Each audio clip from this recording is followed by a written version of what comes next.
So, welcome back, educators. This is once again Shilpa Jain, your master trainer for today, welcoming all of you to day one, session two of your training program. Quick 10 seconds. Everyone, please settle down. Please turn on your cameras. I hope you enjoyed your cup of coffee or the cup of tea because now you'll have to bear with me for next 1.5 hours or so. So, I hope you guys are prepared for that. Now, before I go ahead and start the session, there's a question for all of you. The last 10 minutes. How did you utilize your last 10 minutes? If there's anything productive that you did in the last 10 minutes, please raise your hands and share it with all of us. Don't tell me I had a glass of water or something like that. Anything productive that you did in the last 10 minutes, please raise your hands and share it with all of us. Nobody utilized the last. Okay, Sadaf. Yes. Sadaf, go ahead. I think Sadaf is facing some problems in unmuting herself. Shaurabh, I'll take your input. Something productive that you did in the last 10 minutes. Yes, so am I audible? Okay, so as I have read that topic public speaking, so I have gone through some of the examples of public speaking and what can we do to improve our public speaking only.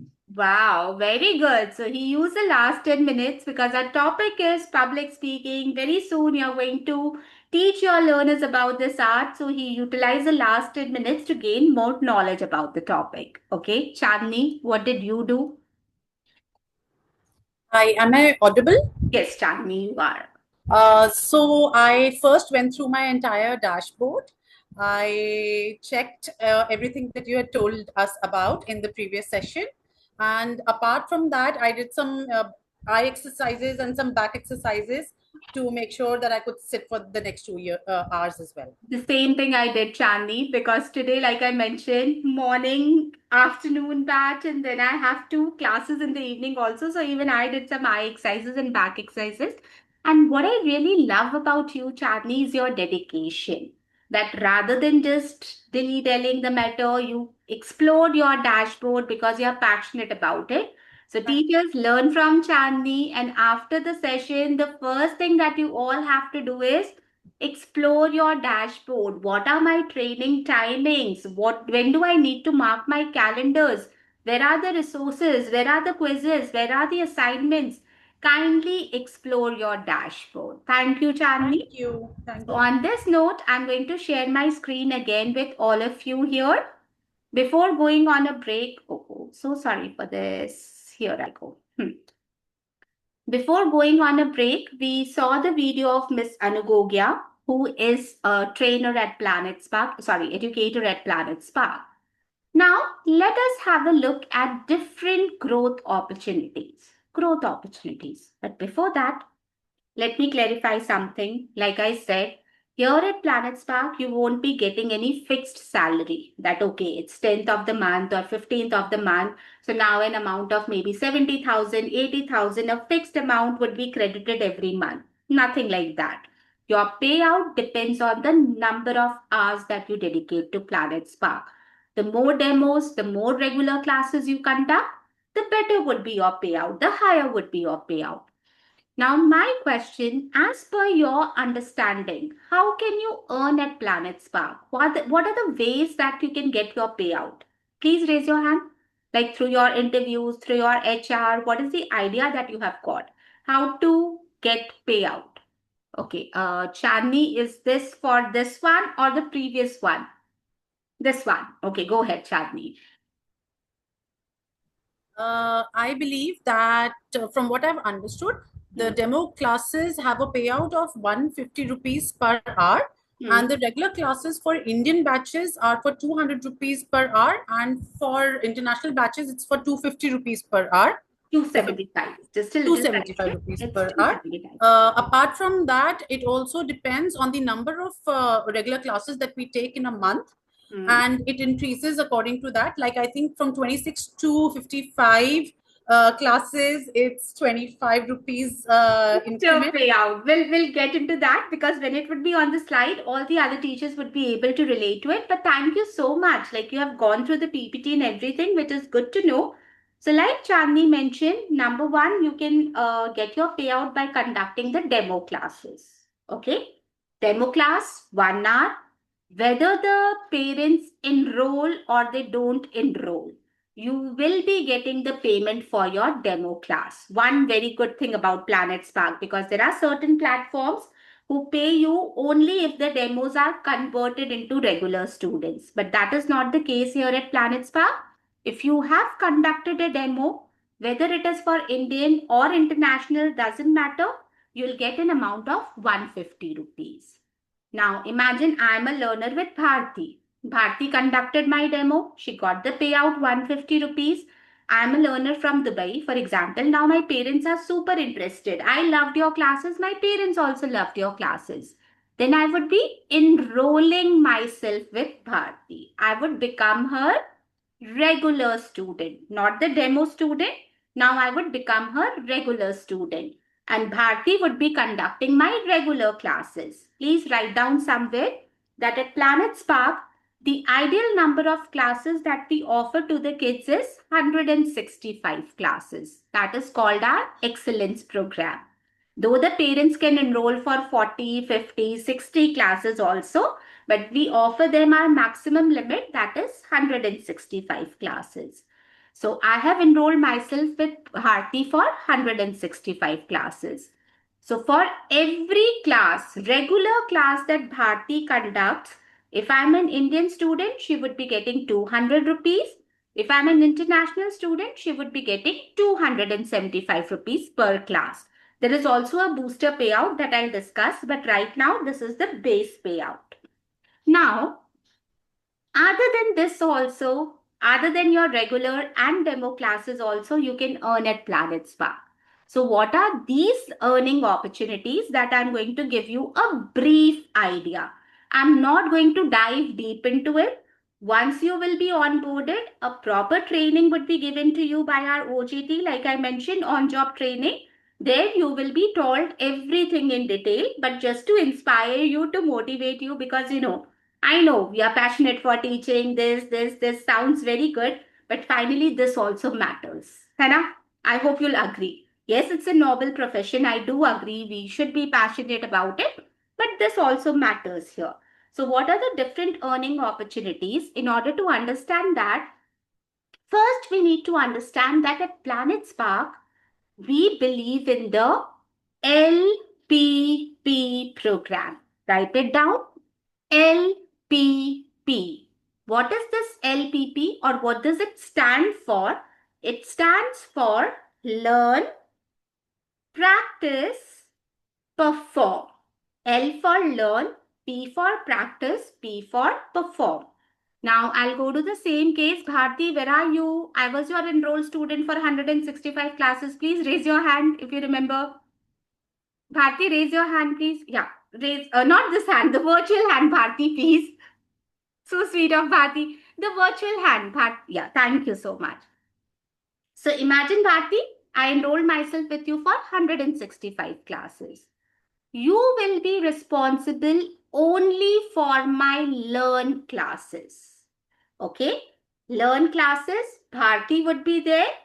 I would be there. One teacher, one student, 1:1 class. So Bharti would be conducting my learn classes. But we are teaching the kids about public speaking. How can I expect the kid to, to have that complete transformation only by interacting with Bharti ma'am every time? क्योंकि बच्चे क्या होते हैं, they get comfortable with the teacher and then they start interacting with you. But the real problem is they don't know how to converse in spontaneous situation with different people at different times.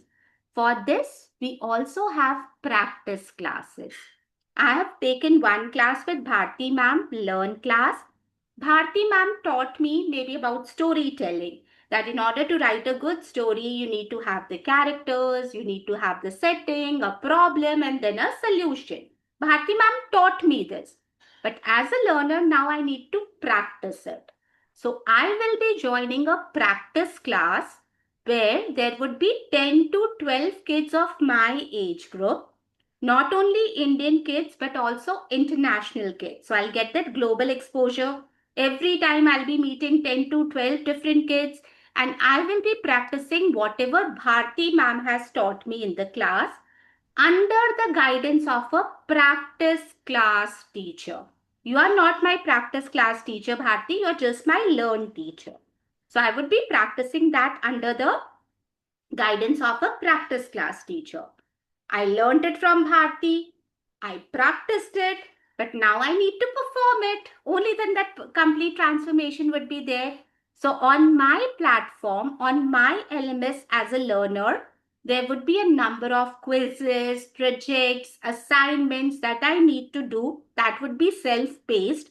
Nobody would tell me that this is the timing or that is the timing. Whenever I get time, I would be going to my LMS and I would be performing whatever I have learned and practiced. Okay. So LPP program, believe me teachers, on day 4, you will learn if the parents ask you, how are we better than the other platform? Why should we not be joining, any online other class, perhaps? So this is a feature of Planet Spark, which only we have it. I've worked with many other edtech platforms. Nobody has this concept of learn, practice, perform. So this is something that you're going to boast about. Now coming back to the earning opportunities. All the classes at Planet Spark are recorded. Whether it is your demo class, whether it is your online class, all the classes are recorded. And for the new teachers, we audit the classes, we evaluate the classes. Okay? Now imagine Bharti is taking my regular classes. So if Bharti's videos are evaluated and she has done a great job in her demo classes, in her regular classes, then Planet Spark would reach out to Bharti and ask her, ma'am, other than yes, keep on taking your regular classes, demo classes, are you interested in the practice classes? If Bharti says, yes, I am interested, that additional earning opportunity would be given to Bharti. What would be the payout, what to do in those classes, that the OJT team will guide you. But this is yet another earning opportunity. The second earning opportunity is projects with the training team. Shilpa is a live example sitting in front of you all. I joined as an educator. Then I was offered the practice classes, and finally I'm training the new trainers.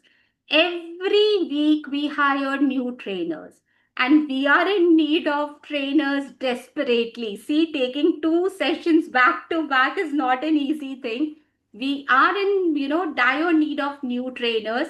So if you're performing really well, you can be given this opportunity as well. The third is project with the curriculum team. Now, what does it mean? Every now and then we have to update our curriculum, because we believe if we are not updated, we are outdated. Correct? So if you are good in content creation or something like that, that is yet another opportunity waiting for you. And the last opportunity is workshop demos. Now, what are these workshop demos? The teachers are earning a great deal with the help of this workshop demos. Let me explain it to you. Now, instead of Bharti, मैं bore हो गई. 165 classes आपके साथ हो गई. I need a new participant now. Maybe who would be my participant? The first one to raise the hand. Virtual hand. Pratyusha. Okay. So Pratyusha, imagine you are onboarded with Planet Spark. Okay. We give you the students, but now you tell us that, ma'am, there are few people in my social network who wants to experience Planet Spark classes. They want to know more about Planet Spark classes. So they are the learners that you are recommending to Planet Spark. It's not necessary that they are going to join, not join, enroll, not enroll. That is secondary. At least you are creating awareness about Planet Spark. How you can do that? Through workshop demos. The team will guide you that you have to generate the link. The team would generate it for you. You have to share it with the interested parents. They come together. Maybe there are 10 people in the workshop demo. Out of 10, only 3 said that, ma'am, we want to see how you conduct the classes. So now Pratyusha would be taking a 1:1 class with all those 3 students. Now imagine, I take the worst scenario. वैसे ऐसा होता नहीं है, but worst scenario, only 1 student enrolled. Okay. So now Pratyusha would be getting the regular payout for that 1 student. And there are some extra benefits also. What are those extra benefits? Whatever is the total amount that the learner is paying to Planet Spark, you will be getting a 3% of the total course fee as an incentive. Regular payout, yes, you would be receiving. Other than that, 3% of the total course fee you will be getting. Now you have bought one student from your workshop. So we at Planet Spark, we would be awarding you with already one enrolled student. No demo, nothing, direct enrollment. Pratyusha would be getting that direct enrollment. So these are the additional earning opportunities. Again, I'll tell you, I have discussed them in brief. Everything would be discussed in detail by the OJT team. Who would read this for me? The 4 earning opportunities. Raise your hand, the first one to raise. Fastest fingers first. Siddharth. Ashish, your camera is off. Teachers, if your cameras are off, please don't waste your time and my time in, raising your hands. Sorry, I'll go here. Siddharth, kindly read this, the 4 additional opportunities. The first one is practice classes. The second, workshops, demos. Third, projects with training team. And the last one, project with curriculum team. Thank you so much. We have discussed about them in brief. Again, I'll repeat in detail. It would be discussed once you are onboarded by our OJT team. This is the most important slide. Take a screenshot. By now you are aware. But yes, for your demo classes, you would be getting 150 rupees. For Indian student regular classes, 200. International students per hour, 275 rupees. Then there is a booster payout, which one of the educator was mentioning. What is this booster payout? For example, I'm a student from Dubai. Okay. And I've enrolled myself with UMA for 165 classes.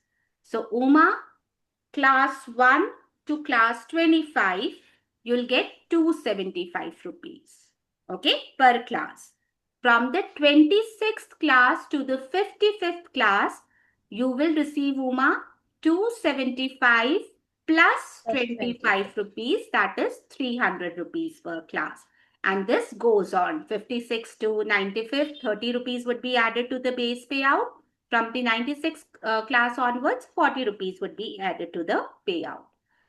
So what are these workshop demos? Like I mentioned, you get to invite as many students and parents from your social network.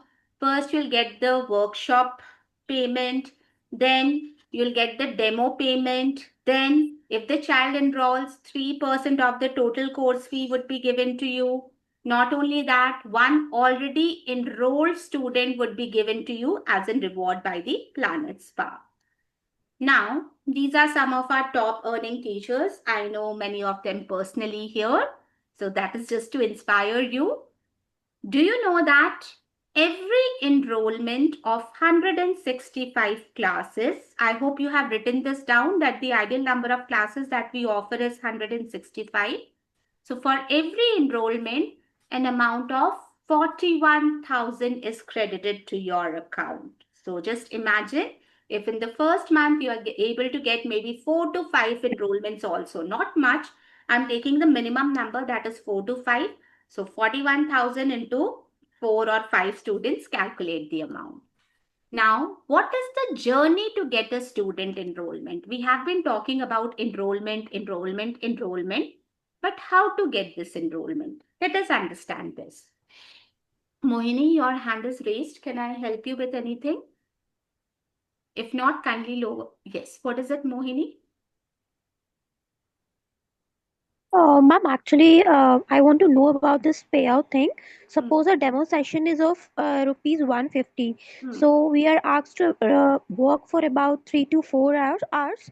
So those 3 to 4 hours in total would be of 150 or per hour of 150? Per hour 150, Mohini. For example, you have dedicated 4 hours to Planet Spark, maybe 5 to 9. Okay, let's assume 5 to 9.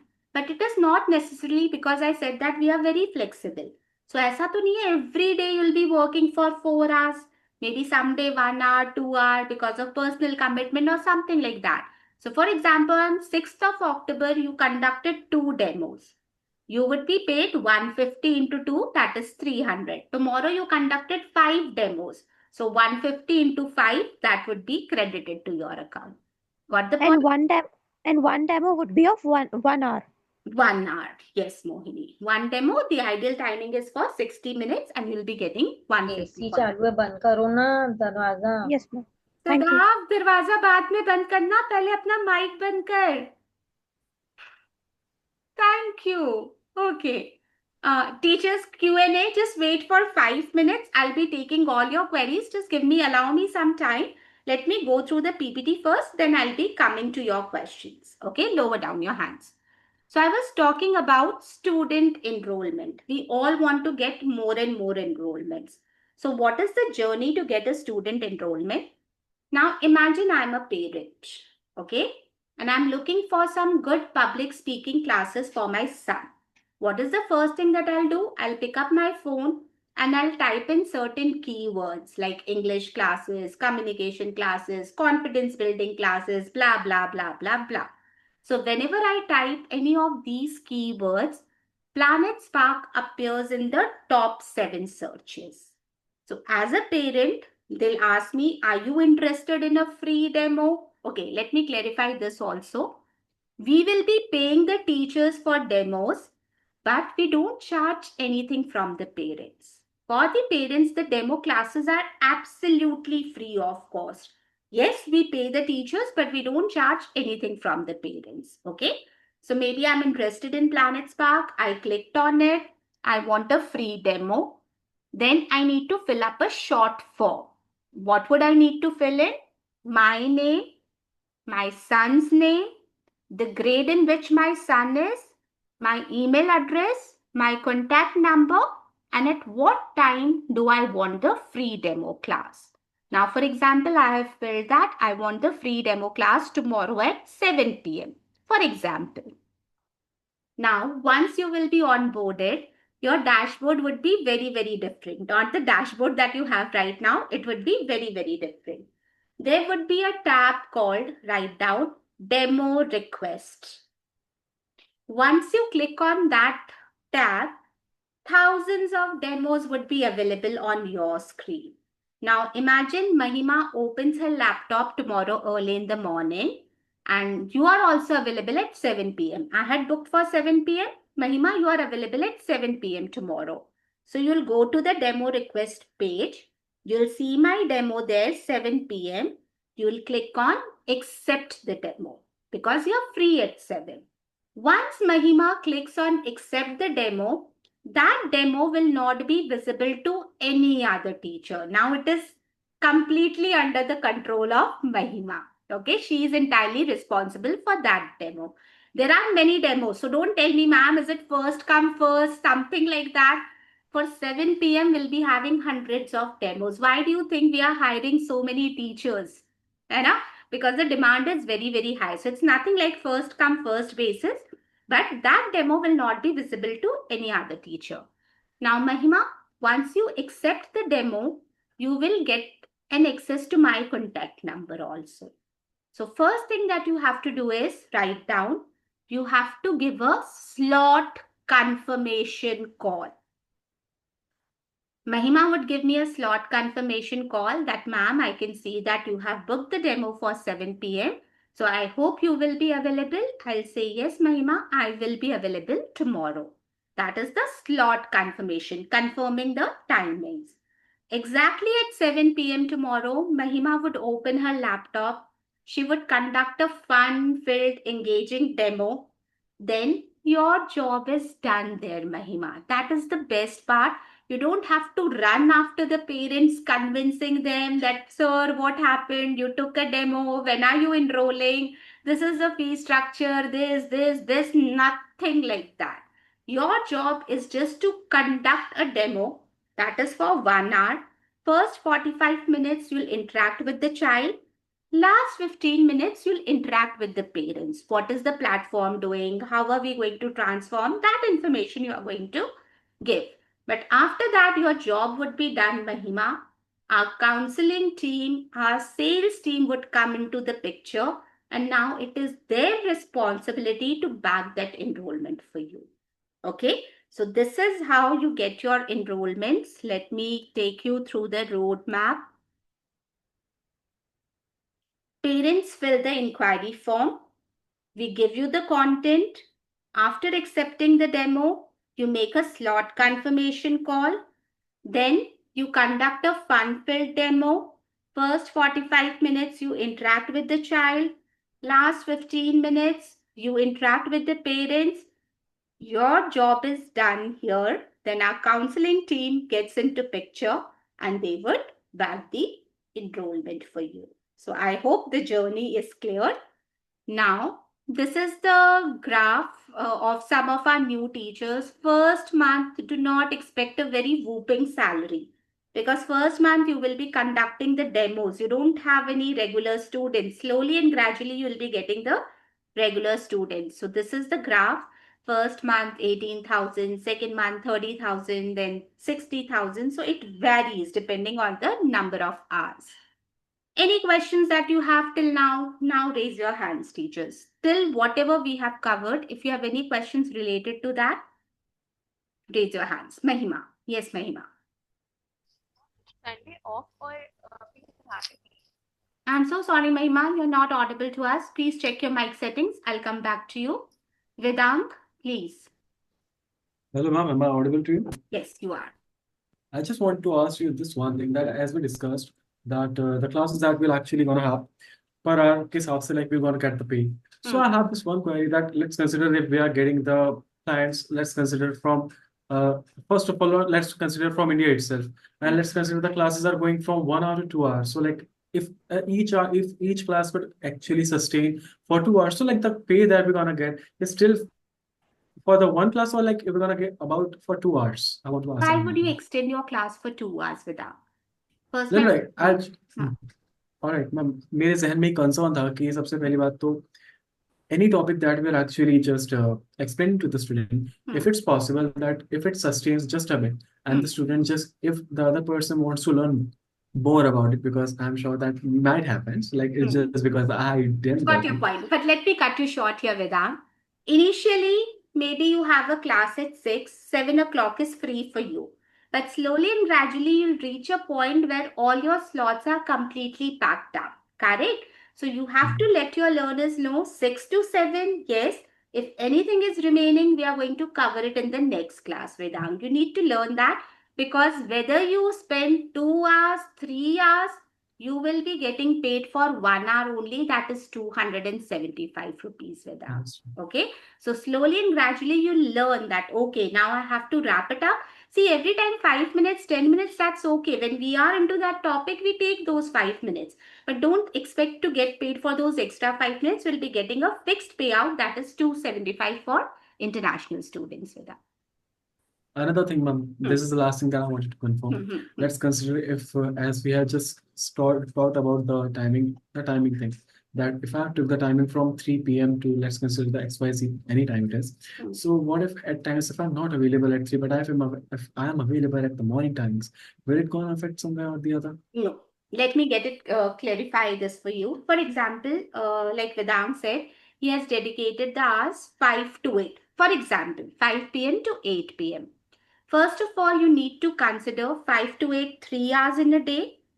Monthly, 90 hours. Correct, Vedant? If my maths is not wrong, 30 into 3, 90 hours. First thing is, if you go beyond 90 hours, you are dedicating 150 hours, 100 hours, more than welcome to do that. First thing. But imagine you have dedicated 90 hours, but you have consumed only 10 hours. Then the team will cross-question you that Vedant sir, you dedicated 3 hours, but we can see every day you are conducting only one session. Why is that so? So if you cross your limits, 5 to 8, you are doing it, but you are also taking classes 11 o'clock, 12 o'clock, 1 o'clock. Go ahead and do that.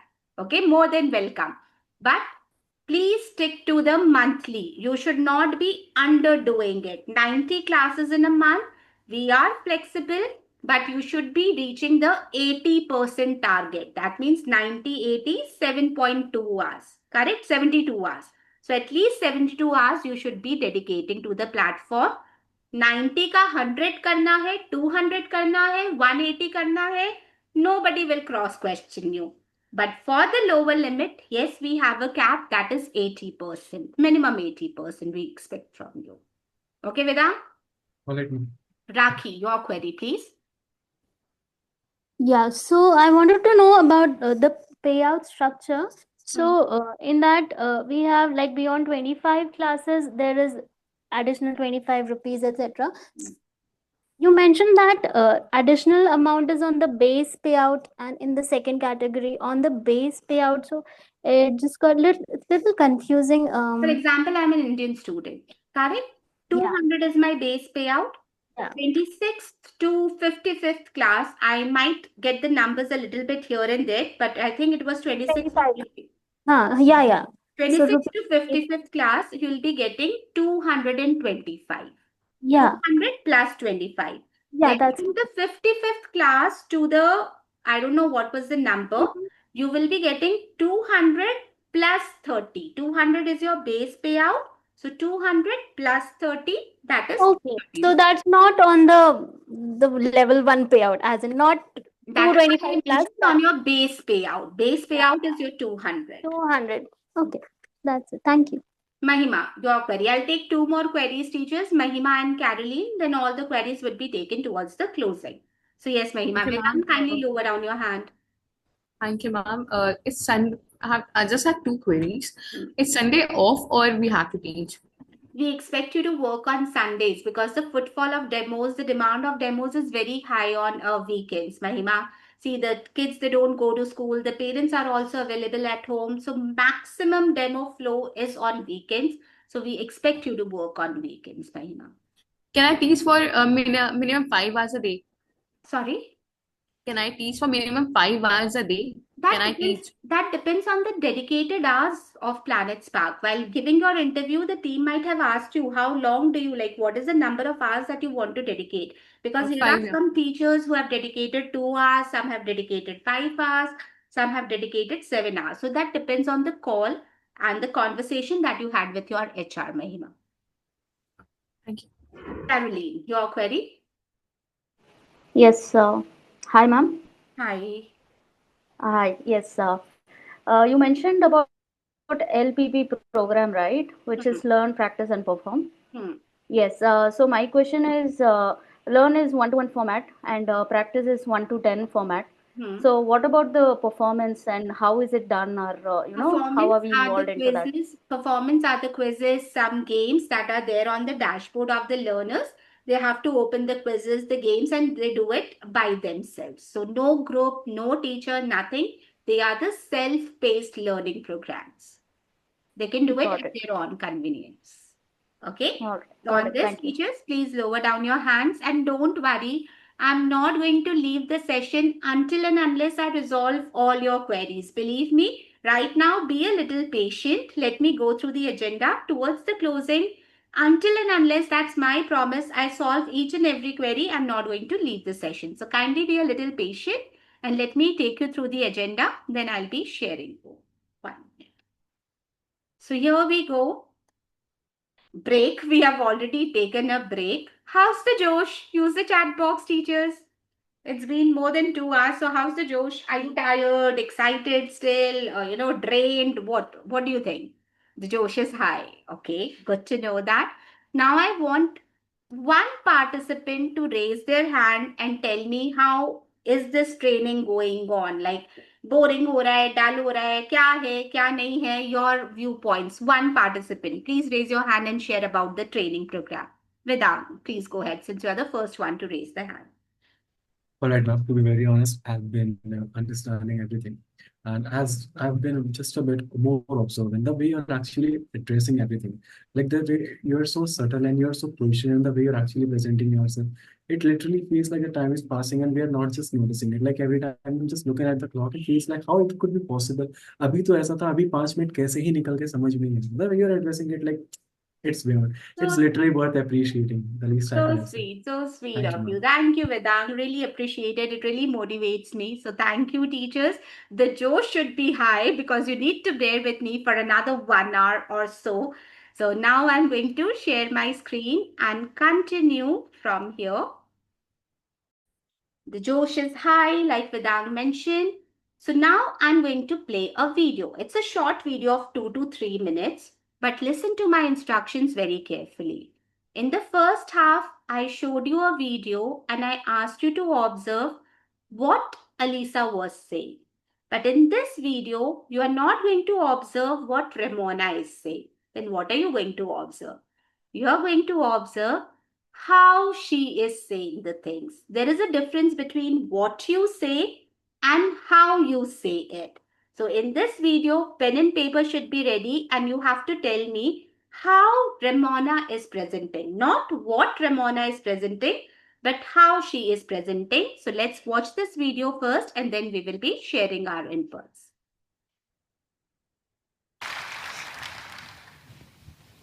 Life will sometimes feel like a fight.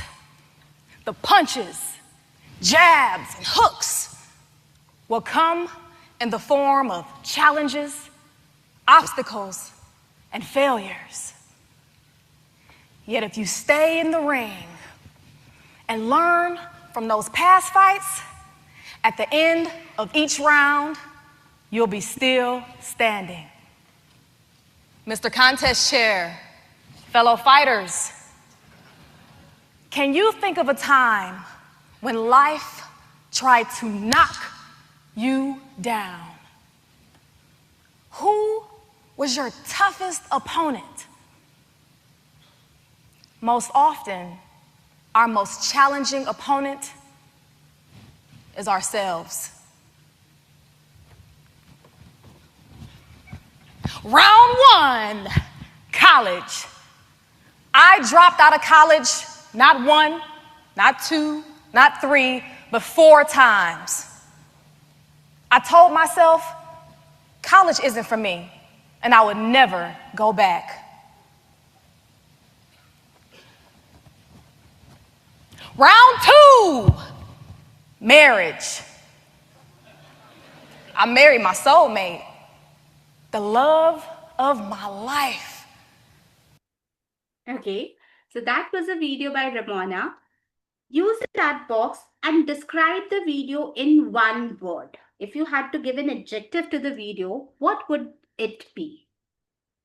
Let's wait for your responses. Encouraging, captivating, confidence, body language, illustrative, expressive, amazing, captivating, interactive, motivation, expressive. Now, my question is, what made it captivating? Why weren't we able to take our eyes off Ramona even for a fraction of a second? Like, I wasn't able to do that. So what made the video captivating or engaging is something that you have to tell me. So please raise your hands for that. And there are many reasons. Each participant would be giving me 1 reason. What really stood out? Okay, so Bharti, what do you think? 1 factor that made the video captivating or engaging? Ma'am, I believe her body language, the way she was using her gestures, and the energy also, the voice modulation. Okay. 1 point I asked you, Bharti, and you are covering many points. If 1 point, what would you like to stick to? I'll stick to body language. Body language. Very good. So Bharti was influenced by her body language. Now, Chandni, body language is a very wide umbrella. There are many things that come under body language. So can you be a little specific and tell me one thing that really had you, glued to the session? Yes, ma'am. So- Her body language. Sorry, Bharti. Sorry, it's Chandni's turn. Sorry to interrupt you, but yes, Chandni. Sorry, ma'am. So what I noticed, ma'am, was when she was talking about power and fight, she used the body language as very aggressive with, punches, air punches and everything. But when towards the end, when she shifted the focus towards marriage, her tone went down, her body language became calm, and the entire body language changed according to the topic she was covering while she was talking to the audience. Lovely. So her body language was aligned to everything that she was saying, when she talked about that action. So, like Chandni mentioned, those air punches were there, the chop chop wala hand gesture was there. So, everything, her body language. Okay. Pratyusha, our teachers keep on writing down the points that your fellow mates are giving. Very important, because I'll tell you why. Pratyusha, other than her body language, or if you have to be specific, what would that be? It's voice modulation. Her voice modulation. She increased the pitch to attract the audience. Like whenever your student becomes a little bit dull, you can use your voice. You can raise your voice to high pitch, and then student becomes attentive. Lovely. So here, Ramona used her voice modulation. At times, a high pitch, low pitch, a faster pace, a slower pace. So she was playing with her voice. This is a beautiful instrument that God has given us, correct? And we should learn how to use this instrument. And Ramona was doing complete justice to it. She was using her voice modulation perfectly. Okay. Vedang, you need to unmute yourself, Vedang. All right. So observing that video, the very first thing and the most fun thing that I've observed so far was like, we all know how to speak, but to be very honest, to speak to the point where you're actually making eye contact with everybody. And apart from that, the one thing that she was doing was like the way she was using the pauses, because she know that अल्फाज हर कोई कह सकता है, मगर अल्फाजों की कोई अहमियत नहीं होती अगर वहां पे खामोशी नहीं हो सकती है. That is the reason what she did. Great. अल्फाज हर कोई कह सकता है, पर अल्फाजों की अहमियत नहीं होती अगर वहां खामोशी ना हो. My words may be a little bit here and there, but That's what I said.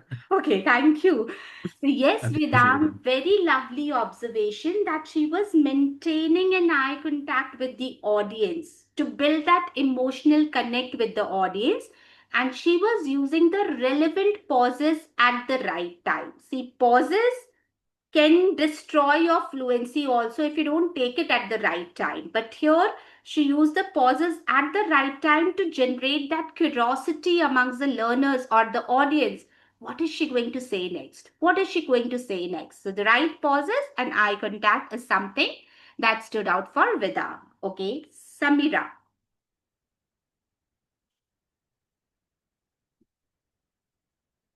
Okay, by the time, yeah. All the features are completed, I feel. Body language, voice modulation. No, there's something more that is, so if you feel, teachers, anybody who feels that my points are covered, lower down your hands. Let's come up with new pointers. So Uma, anything else that you would like to add here?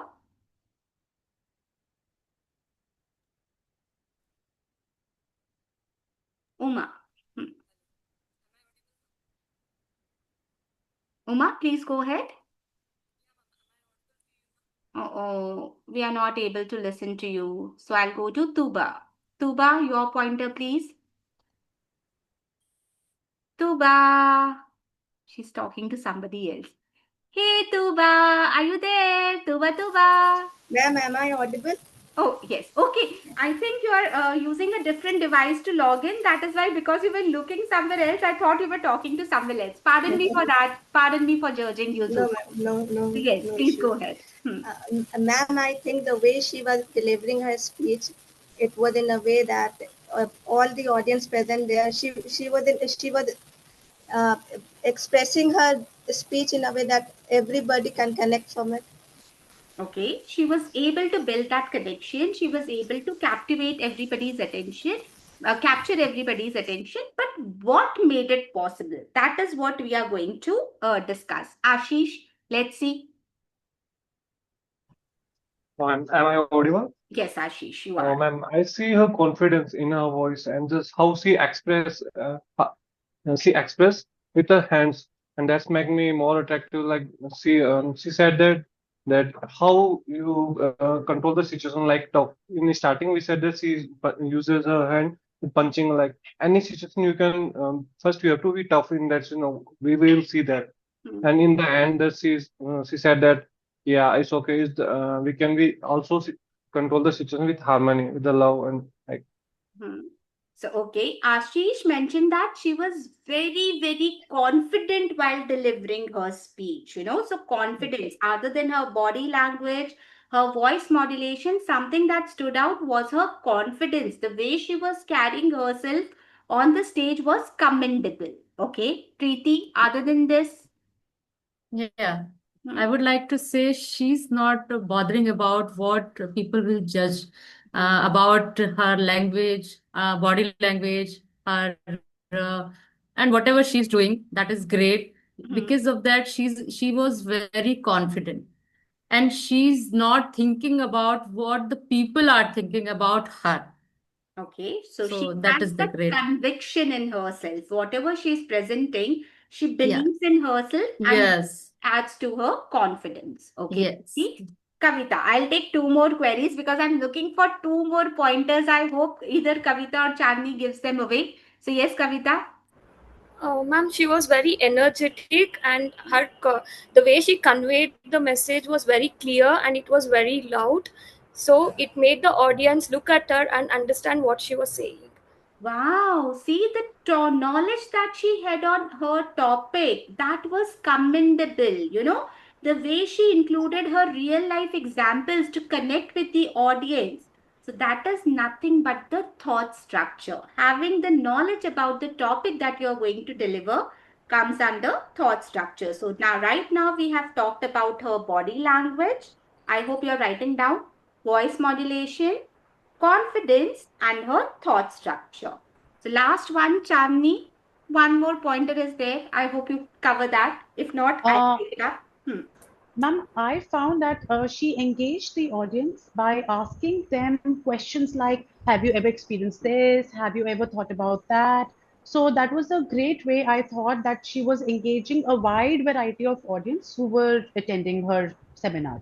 Okay, so by asking a number of rhetorical questions. What are rhetorical questions? You don't expect the audience to give you an answer, but you let them think, okay, if this has happened, so that they put on their thinking caps and they're like, okay, if I'll be in this situation, what would I do?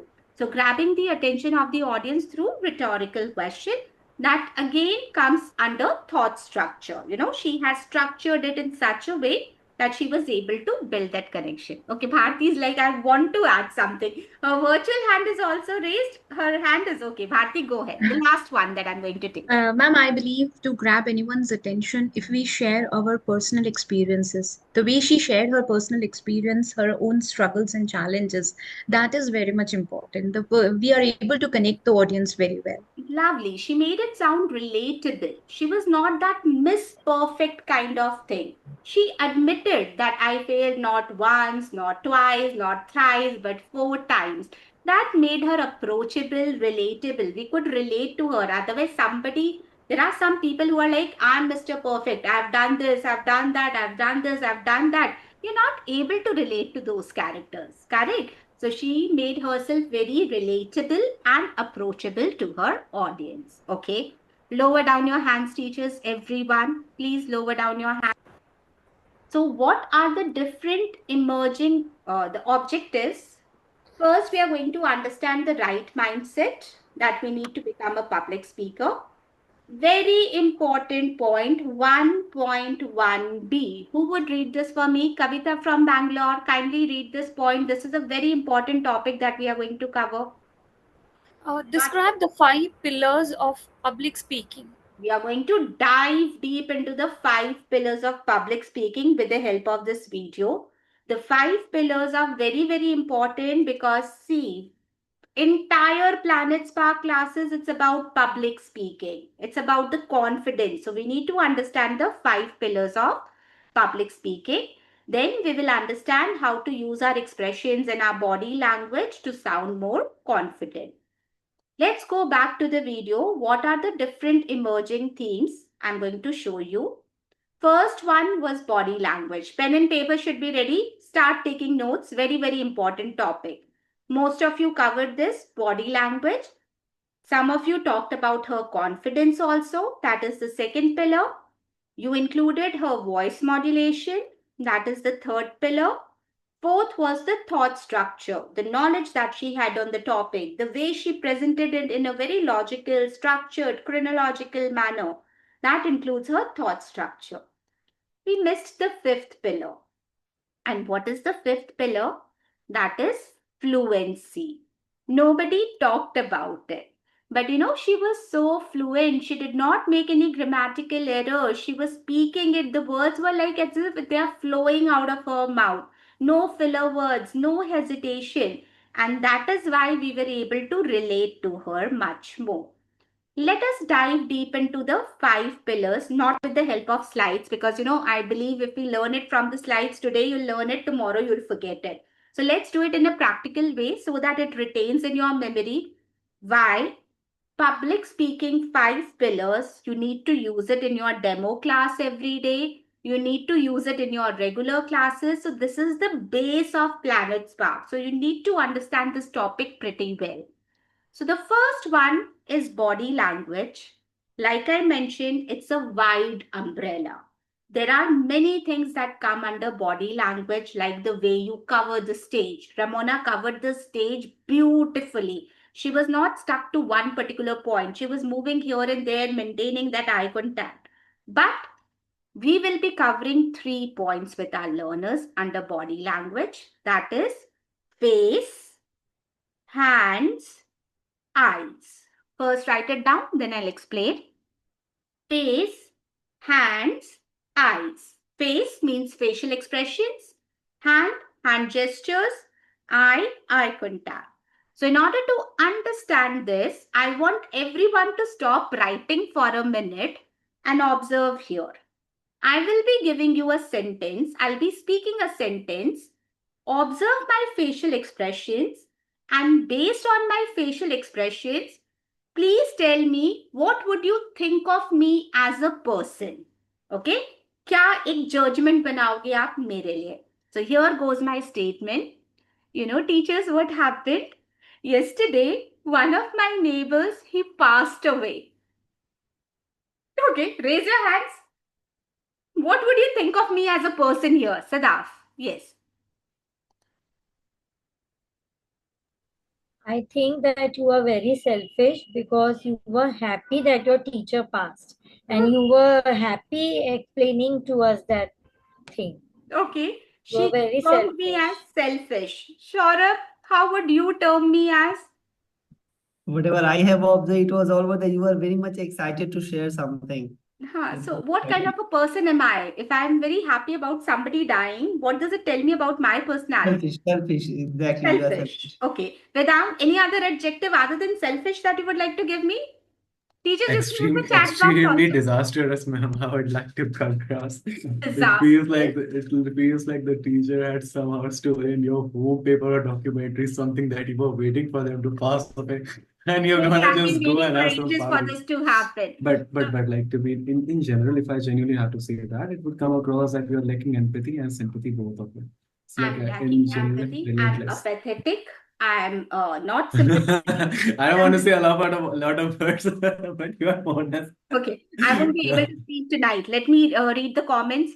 Jobless person, not having humanity, immature, unempathic, sadistic. Okay, see, a sentence when I said with the wrong emotions, you all called me rude, insensitive, not empathetic, sadistic. Somebody went to another level. I find pleasure when I see something bad happening with someone. So sadistic, correct? So what I'm trying to say, now I'll say the same sentence. The words would be same, but I'll just change my facial expressions. Teachers, what happened? Yesterday, one of my neighbors, he passed away. Now imagine if this would have been a real scenario, the chat box would be flooded with messages. Ma'am, don't worry. Life is very short. May God give you the strength. May God give his family the strength to bear with the loss. A lot of condolences messages would start pouring in. Correct? So what I'm trying to say, the words were the same in both the sentences. What changed your perception? What changed the meaning of the sentence was my facial expression. So they are very, very important.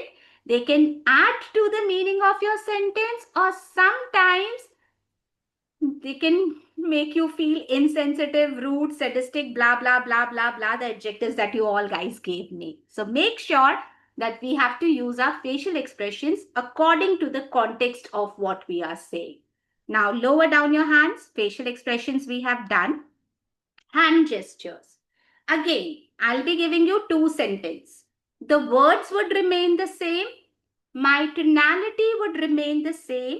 I would just be changing the hand gestures, and you tell me, did the meaning of both the sentence change or was it the same for you all? So here I go. Teachers, we have a problem here. That was the first sentence. Now the second sentence, teachers, we have a problem here. Words were same. Voice modulation was same. I just changed my hand gestures. Saurabh. Go ahead. Okay, so here you have shown the importance of gesture, that in the first statement when you have showed, it was all about that you showed that the problem is very small, but in the second one you showed that problem is quite bigger. I know. So first sentence was like, it's a small problem, we'll handle it, don't worry, we'll work on it. That was the hidden message behind it. Though I didn't tell you this, but the hidden message was, choti si problem hai, don't worry, we'll take care of it. But in the second statement, when I showed this, I didn't change my facial expressions, nothing, but I just, told you about the intensity of the problem. It rose high, that it's a big problem, alarming problem. We have to work on it right now. If it, sorry, excuse me for a minute.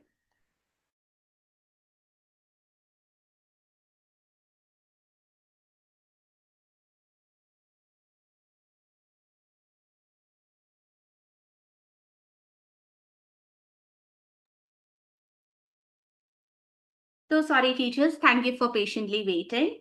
So like what I wanted to say is that the hand gesture changed the meaning of the sentence. Previously, it was like a small problem, but in the second scenario, it was like, it is an alarming situation and we need to work on it right now. Lower down your hands. Coming to the third segment of voice, body language, eye contact. 5:58. So we have been interacting with each other for 2.5 hours now. Correct? Approximately 2 minutes are left, but 2.5 hours. Tell me honestly, teachers, did anyone feel that I'm not giving my 100% or I'm distracted? Anything like that in the last 2.5 hours? Everybody is saying no. So thank you. I'll take it as a compliment. But now, again, I'm talking to you and I'm telling you that in the next 1 hour, we are going to master the art of public speaking by discussing the 5 important pillars of public speaking. That is a very, very important topic that we all need to cover, and I want all of you to be all ears and pay attention to it. Do you still feel that I was giving my 100% to the session? No, somebody has written. Okay, tell me what happened. Use the chat box. What did you feel? What was I doing? Was I attentive? Not attentive. Okay. Distracted. Okay. I hope the team doesn't see this. Otherwise, they'll kick me out of my job. Distracted. Okay. So what made you feel? I was constantly talking to you guys. I was giving you the information that, we are going to discuss this. We are going to discuss that. It's an important topic. So what made you feel that I was distracted? Raise your hand and do let me know. What made you feel that I was distracted? Pratyusha. Yeah, as it is an online platform, I can clearly say that you are not looking at the camera and you are not looking at the audience. So, because I was not maintaining an eye contact, I was constantly talking to you guys, but because the eye contact was not there, you all felt ignored. Correct? What is she doing? Maybe she has a bigger fish to fry. There's something more important, more urgent. Why is she wasting our time? So many thoughts would pop up in your mind. Like, the wives would be able to relate with me on this. Imagine your husband comes back from office and you want to talk to your husband. Most of the time, they are like, the phone. हाँ बोलो ना सुनता रहा हूँ अरे बोलो ना क्या बोलना है अच्छा अच्छा ये कर लेना अच्छा वो कर लेना I'm like, please talk to me. And my husband is like, I'm talking to you, giving you the responses. But I couldn't feel that connection with him. Why? Because he was not looking at me. He was looking at his phone screen. It happens with all of us in the family also. You know your husband really well, but still we judge him with the way he makes his eye contact. So imagine if you're on the stage, people are going to judge you. Are you able to build that emotional connection with your audience? If you want to build that connection, emotional connect, you have to maintain an eye contact with your audience. So body language, quick recap. 3 things that we covered are, who would tell me the 3 things that we covered under body language? Bharti, very quickly. Just the names. Yes, ma'am. Face, facial expressions, our hand gestures, and eye contact. Thank you, Bharti. Thank you. Now we'll move to the second pillar of public speaking, that is voice modulation. First, write down. Again, I'll explain it to you. Under voice modulation, the first thing that we need to teach our learners is emphasizing on important words. Emphasizing. When you say a word loudly, clearly, a little differently than the other words, by maybe adding a little force, that is called emphasizing. Second thing that we are going to learn are the 3 P's of voice modulation. What are the 3 P's? Pitch, pace, pause. I'll repeat. Pitch, pace, pause. The 3 P's. Now first, to understand the importance of emphasizing. Bharti, since you are there on my screen, kindly unmute yourself. Yes, ma'am. So your name is Shilpa, correct? Bharti. Okay. Would you just answer in one word, Bharti? If somebody tells you your name is Shilpa. Sorry, you're mistaken. I'm Bharti. Okay. Knowingly, unknowingly, you know what she did? Sorry, you are mistaken. The pitch was here. Sorry, you are mistaken. My name is Bharti. She emphasized on the word Bharti. I don't know whether you did it deliberately or it was, just a reflex action. But why did she stress on the word? Because she wanted to tell me, kya Shilpa, kya Sapna, nothing. You have to remember the word Bharti. My name is Bharti. She stressed on it, correct? So emphasizing is nothing but laying stress on a word so that your audience can remember that word for a long period of time. Something that is important, we always stress on those words. Like in school days, whenever our teacher used to say that this is important, either we used to highlight with a highlighter or we used to underline it. But while speaking, I can't say, my name is Shilpa, underline Shilpa because this is important. So how can I tell you that this is important? By laying stress on that word. My name is Shilpa. I said it a little louder than the other words. Now to understand the 3 P's, the first one is pitch. Samira, kindly unmute yourself in order to understand pitch. Okay, what are you doing, Samira? I'm listening to your class. Okay, you're listening to me. What are you doing, Samira? I'm listening to your class. Okay, but for 2 seconds you were taken aback. Why? What happened? The words Because you were shouting at me. I was shouting at you. The words were the same. What are you doing, Samira? That sounded more of a concern, as if I want to know what she's doing. But second time, the words were same. What are you doing, Samira? That sounded more of an accusation that you are in the class. Maybe she was doing something else, and to capture her attention, I was like, what are you doing, Samira? I shouted at her and she was taken aback. That is the power of pitch. Again, words were same, but the meaning changed completely. Previously, it was a concern. Second, when I raised my pitch, it sounded more of an accusation. Agree to me on this, Samira?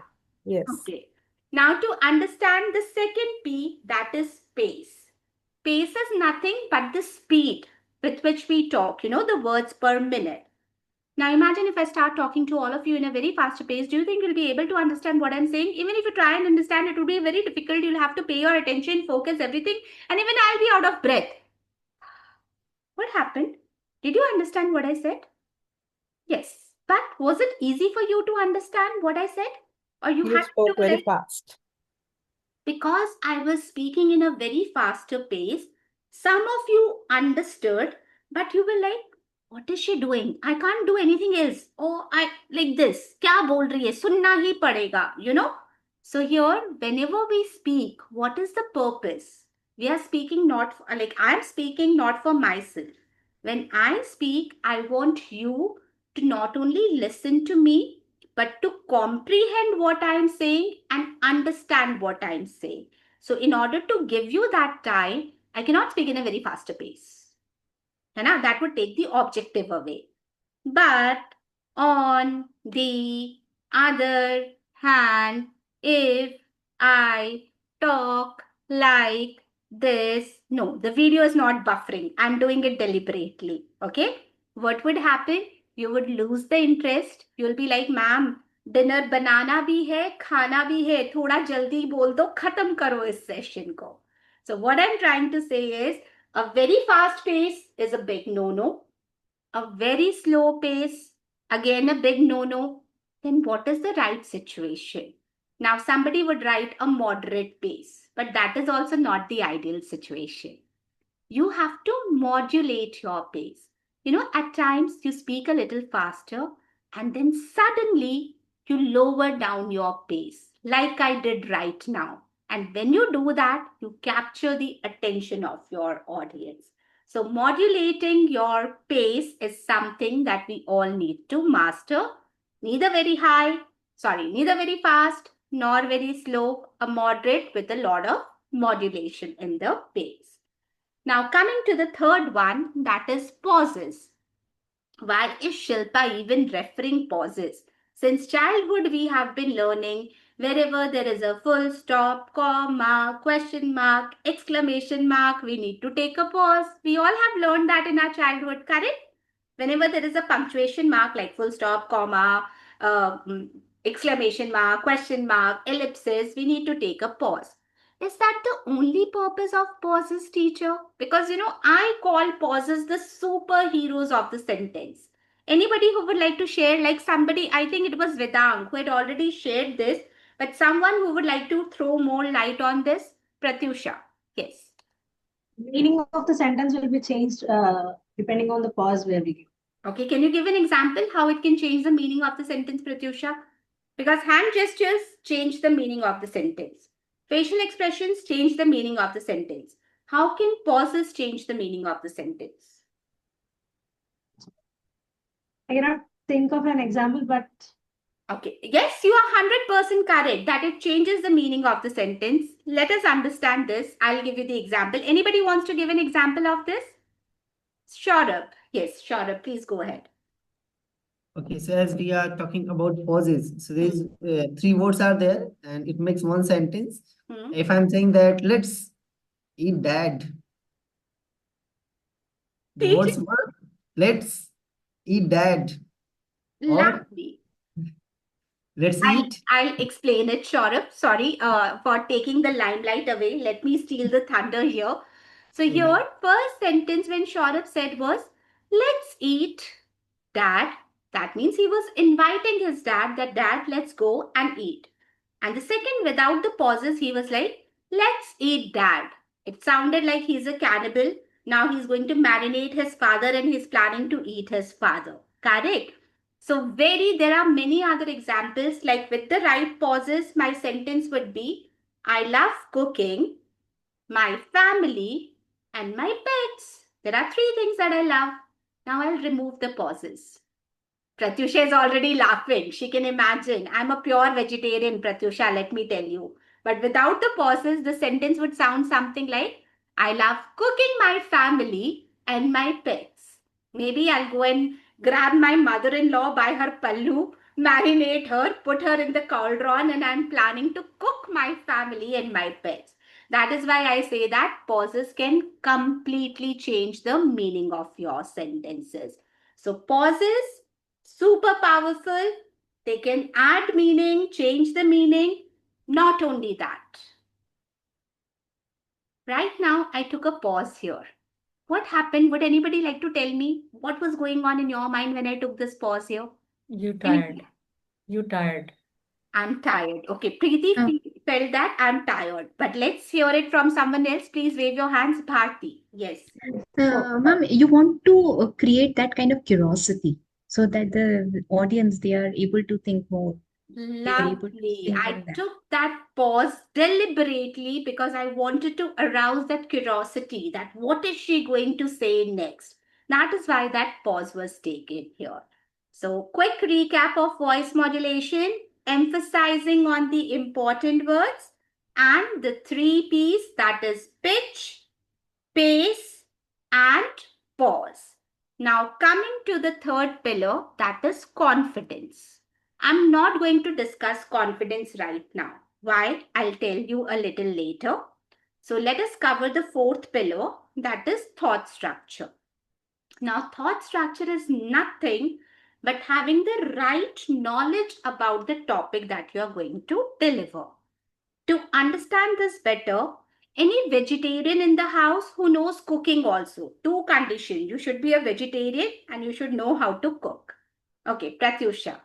Pratyusha, if I ask you to share the recipe of, you're from Andhra Pradesh. Yes. So what's your favorite like local dish from Andhra, vegetarian dish? It's paneer. Sorry? Paneer. Paneer. Okay. So Paneer. if I ask Yeah. you to share the recipe of maybe butter paneer masala, will you be able to do that? Yes, sure. Okay. But now, if I ask you to share the recipe of butter chicken, do you think you'll be able to do that?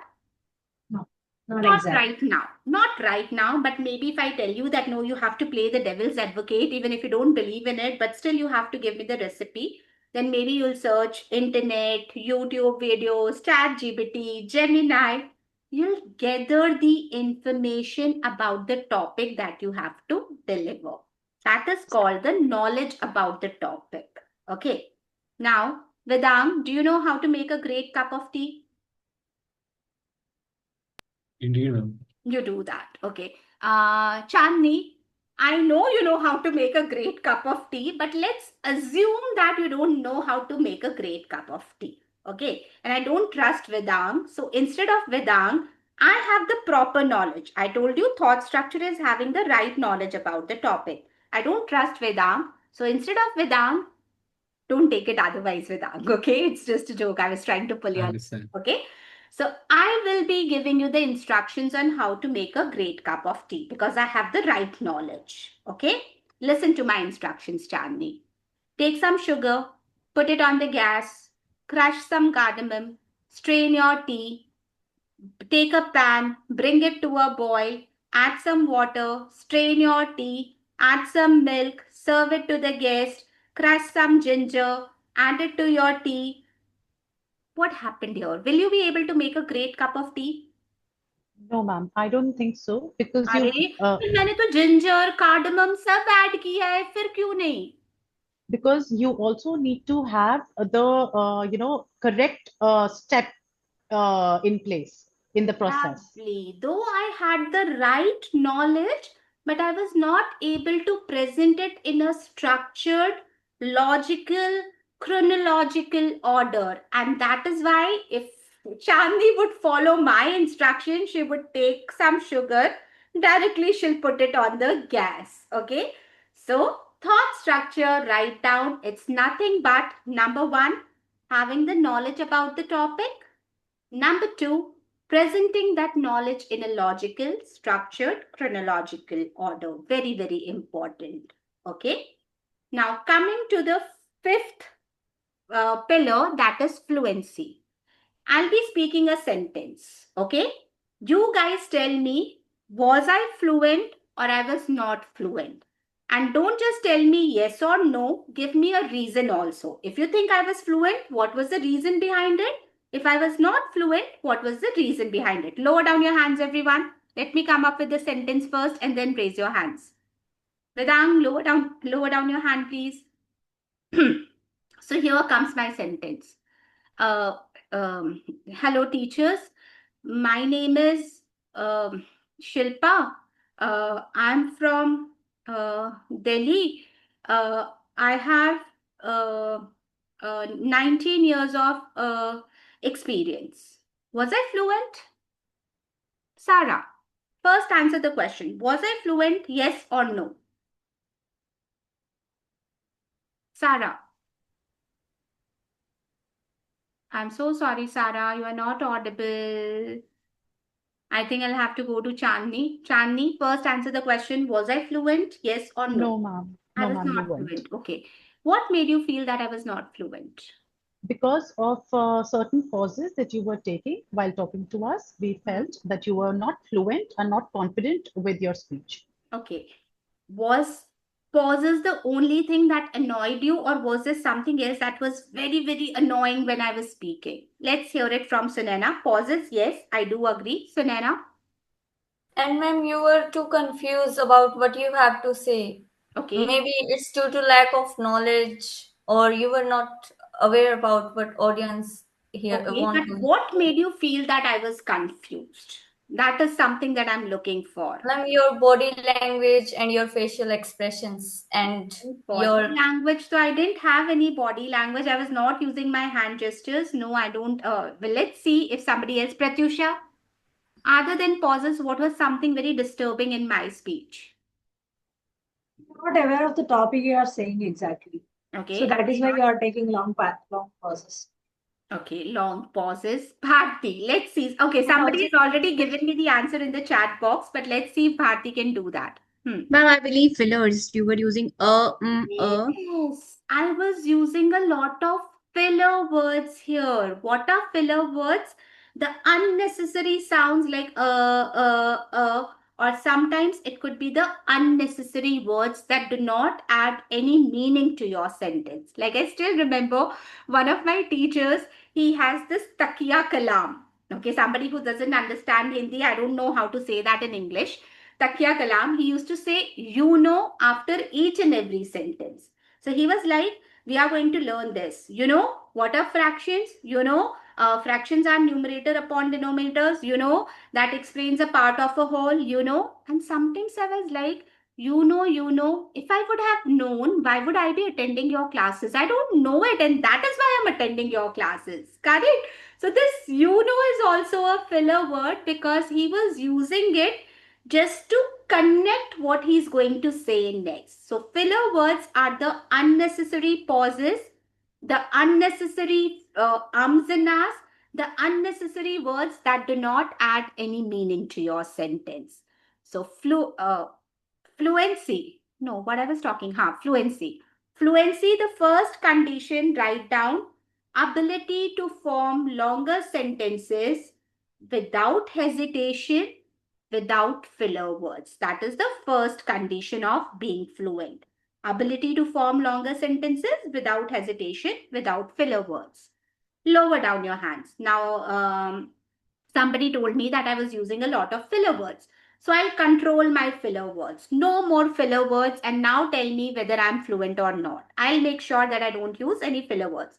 Lower down your hands, teachers. Jitna quick up hand raise mein ho na, utna quick hand lower down mein bhi ho jao. Thank you so much. So yes, now no filler words would be there. But tell me, am I fluent or not? Teachers, I'm very excited to conduct your training program. We all are going to have a lovely time here. Pratyusha, this time I did not use any filler words, so I hope I was fluent. Pronunciation. I goofed up in my pronunciation, correct? And that is why I was not sounding fluent. So the second condition, I did not say it. Pratyusha mentioned it. In order to sound fluent, you need to have the correct pronunciation of the words. Now this time to pakka, I'll control my filler words also. I will not make any pronunciation pronunciation mistakes. I hope I would be fluent. Lower down your hands. If you think I'm fluent, okay. If not, then raise your hands. Lower down your hands, everyone. Okay. Teachers, I like teaching. That is my passions. I loved it. You know, every day I loved teaching you all. Okay, Pratyusha, you are the one who always finds flaws in me. Pardon me this time at least. I did not make any pronunciation error. So what went wrong this time? You are not grammatically correct. I was not grammatically correct. So again, Pratyusha gave us the third pointer that fluency means point number 1, no filler words, no hesitation while speaking. Number 2, correct pronunciation. Number 3, grammatically correct sentences. You cannot make grammatical errors. Then also you will not be fluent in that particular language. Lower down your hands, teachers. Now I'm going to share my screen with all of you. Here, I'll be skipping 2-3 slides. I'll come back to it, I promise. But right now, because this is the topic that we are going on, take a screenshot of this. The 3 pillars are explained here. In the next slide, the next 2 pillars would be explained. Rather than doing it this way, we did it practically. Okay. Confidence. The first example is good eye contact. Can anybody tell me it comes under which pillar that we have already discussed? Good eye contact. Though it is a pillar of confidence, but we have already covered it. Ikra.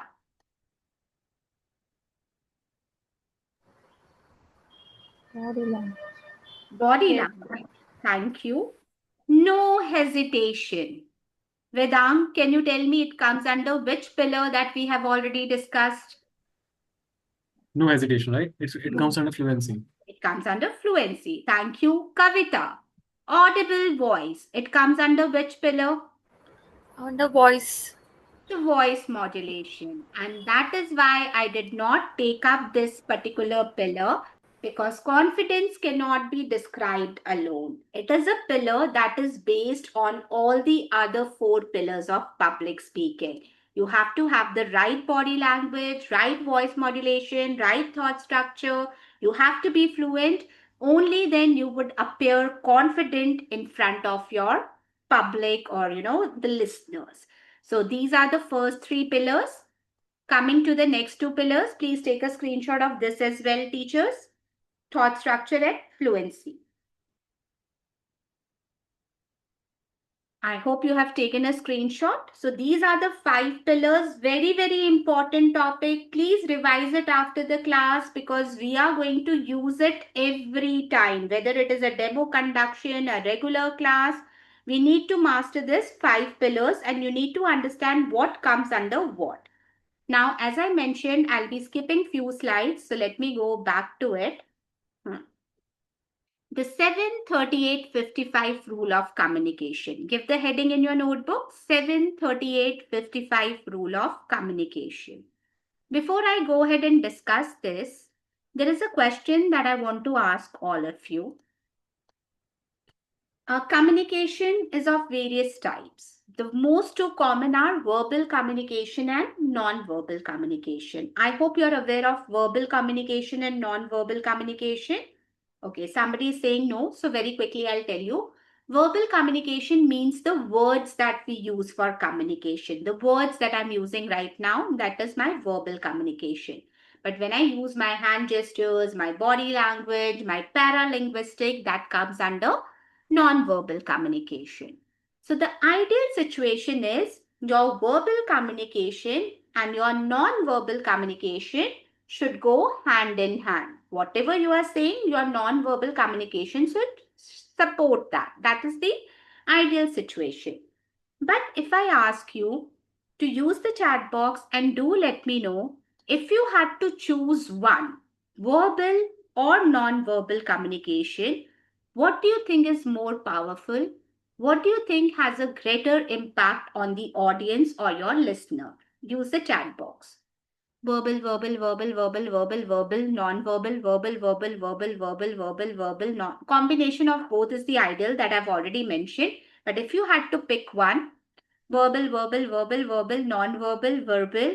Okay, responses have stopped. Okay, non-verbal, non-verbal. So if I just look at your responses, more than 70% of the teachers, they are supporting verbal communication. And around 30% they are supporting non-verbal communication. There's a lot of confusion here. So let's clear this confusion. Lower down your hands, teachers. Please lower down your hands. Okay. Observe, I'll be doing a role play. Observe my verbal communication. Observe my non-verbal communication. And please tell me, what would you believe? Imagine I wouldn't have told you that this is a role play. then what would you believe? Would you believe my verbal or my non-verbal communication? So here I go. Hello, teachers. I'm super excited to conduct your training program. I'm full of energy today. Looking forward to have a fun-filled session with all of you here. Bharti is like, how can I leave a chance to criticize her? Okay, Bharti, go ahead. What happened right now? Ma'am, though you were fluent, but your body language, your non-verbal thing was not up to the mark. It was it was not grabbing anyone's attention. I do agree. Verbally, I was saying something. Non-verbally, I was saying something. But the question is, what would you believe? Bharti, imagine I wouldn't have told you this is a role play. And 3:30, when I joined your session, I would have done this particular thing. What would you think of me as a trainer? Be very honest, Bharti. Ma'am, I would have not stayed so long in the session, and you were you would have never been able to grab our attention. Okay, so Bharti was like, must have created that kind of boredom. Boredom, okay. So can I conclude that you would ignore what I was saying verbally and you would believe my non-verbal communication? Am I right here? Yes, ma'am. So Yes. teachers, it's not me who's saying this. It is this role play which I've told you that verbal communication is powerful, but way more powerful is your non-verbal communication. Now, somebody would be like, okay, ma'am, you over-exaggerated here, and that is why we believed your non-verbal communication. Okay? But I know how to prove myself. Lower down your hands, everyone. Again, we'll do an activity, and I want everybody to participate in this activity. Last 10-15 minutes, I'll be needing your cooperation. So let's do this activity. I hope you all have heard about Simon Says. You might have played it with your kids, or in your childhood you might have played it, or as teachers you give the instructions. So what happens in Simon Says? A person gives an instruction and you all need to follow those instructions. So we are going to have a similar activity. I will be giving you certain instructions. Listen to my instructions very carefully and follow my instructions. I'll repeat. Listen to my instructions very carefully and follow the instructions. Okay? I want everyone to participate and you have to be quick. Okay? Clap your hands. My eyes are on everyone. Clap your hands. Roll your hands. Make the symbol of very good. Put it on your forehead. Put it on your eyes. Put it on your nose. Put it on your mouth. Put it on your cheeks. Stop. Everyone stop. हाँ, Saurabh change करना allowed नहीं है ना? I am very, वो बोलते हैं ना, नजरें तेज है मेरी. What did I say before playing this game? You can remove it. Listen to my instructions very carefully. This is what I said. I repeated it twice. Listen to my instructions. I said, put it on your cheeks. ये मेरे cheeks है? नहीं ना, ये तो chin है. But 90% of you ignored what I said verbally and you followed my non-verbal clues because I put it on my chin. All of you, not all of you, some of you were smart enough like Saurabh to do this and then realizing and doing it that. But yes, majority of you focused on my non-verbal communication rather than paying attention to my verbal communication. And it's not only me, teachers, famous psychologists, researchers, they have proved. Let's understand this 738-55 rule. This is a rule given by Professor Albert Mehrabian.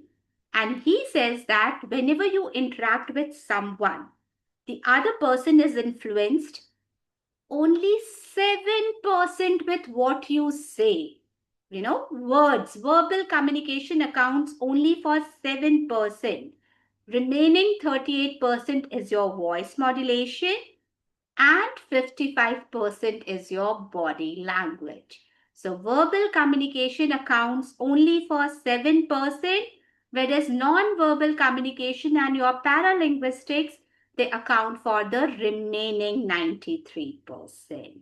So now if somebody asks you what is more important, is it your verbal communication or your non-verbal communication?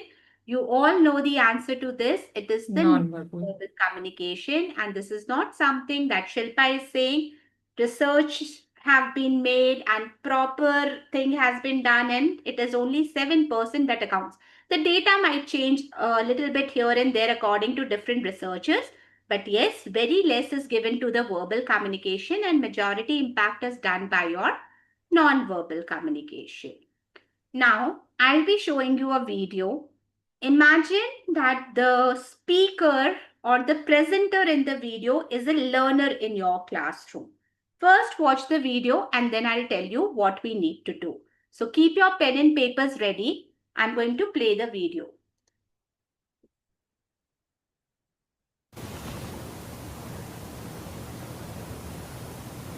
The British imposed a lot of unpopular taxes on the American colonists and didn't let them elect representatives to the British government. In retaliation, the Americans started to boycott British goods. In 1773, Americans in Massachusetts dumped a shipload of British tea into Boston Harbor. This became known as the Boston Tea Party.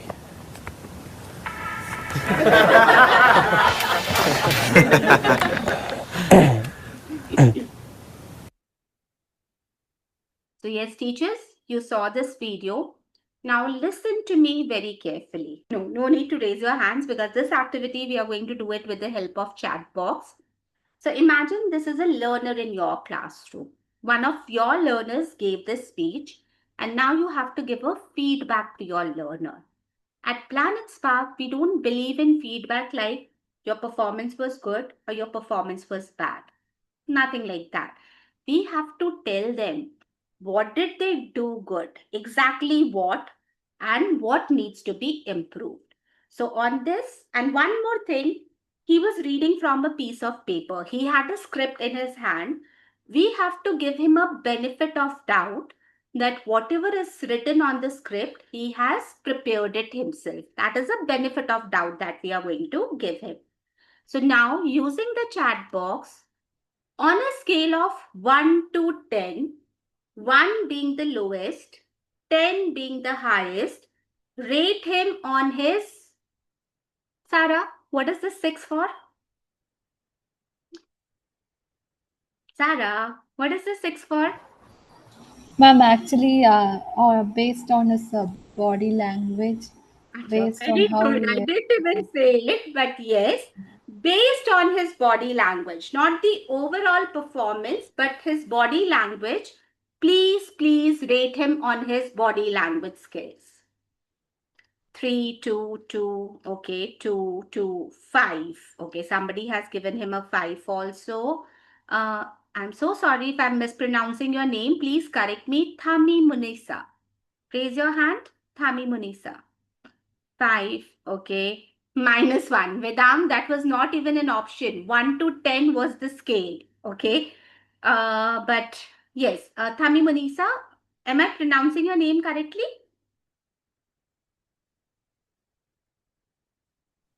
It's Tami Munnisa, ma'am. Tami You can Munnisa. call me Tami. Tami. Okay. Thank you. Otherwise, you, it ma'am. sounded like a tongue twister. Tami. So can you please tell me, you have given him a score of 5. 5, yeah. Can you just justify why do you think he deserves a score of 5 on his body language? Because he was not confident when he was telling what he was reading with the paper. So And 5 according to you is a good score, a bad score, or an average score? It's an average score. Okay, so he was not good, but you have given him an average score. Why? Because he has tried out. Okay. See, here I know she's being moderate, that modest enough that I'll give him some brownie points for trying out. But here you can't do that. When you're forming the baseline assessment for your kids, you have to be very particular about them. Yes, we will be appreciating them on their strengths, but here body language, Tami, facial expressions. Did he change his facial expressions even once? No. No. Second was hand gestures. He was holding a piece of paper. Did he use his hand gestures even once? No. No. Eye contact. He was reading from the newspaper. Did he try to maintain an emotional connect with the audience through his eye contact? No. Hannah, so do you think 5 justifies? No, ma'am. Hannah, on his Yeah, yeah. body language, he deserves a low score of maybe 1, 2, or 3. 3. Maximum 3. Okay. Otherwise, I would stick to 1 or 2 here. But again, perspectives might be different. But 5 is too much because he did not fulfill any of the conditions of body language. Okay? Okay. So I hope you all are with me on this, teachers. Now you understood why he deserves a low score. Now coming to the second pillar, that is voice modulation. Again, the score remains the same, 1 to 10. Rate him on his voice modulation skills. 2, 2, 3, 0. Check. See, teachers, you have to be very careful. 0 was never an option. It's between 1 to 10. Okay, 2, 2, 3, 3, 1, 2, 3. All of us are on the same page. No emphasizing, no pitch, no pause, nothing. It was a very monotonous tone, a very robotic tone. So he deserves a very low score of maybe 1, 2, or 3. Now coming to the third pillar, thought structure. Let's see.